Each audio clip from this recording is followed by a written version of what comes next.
بسم اللہ الرحمن الرحیم وبہ نستعین والصلاة والسلام علی سیدنا محمد وعلی آلہ وصحبہ اجمعین، اما بعد۔ محترم حضرات، سوشل میڈیا پر All India Muslim Personal Law Board کی طرف سے ایک اعلان وائرل ہو رہا ہے، جس میں یہ بات کہی گئی ہے کہ مسلم پرسنل لاء بورڈ میں 14,000 سیٹیں خالی ہیں اور اس میں علماء، حفاظ، قراء کرام اور مفتیان اعظام اپنی اپنی ضروری تفصیلات بھیجیں اور ان کا انٹرویو لیا جائے گا۔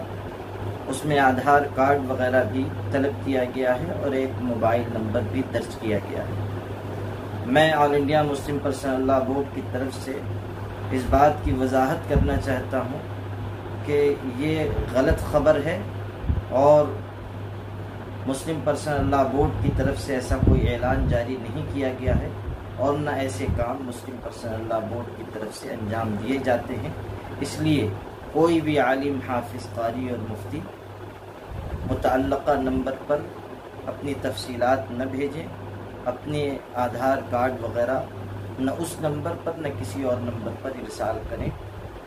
مجھے امید ہے کہ اتنی وضاحت کافی ہوگی۔ والسلام علیکم۔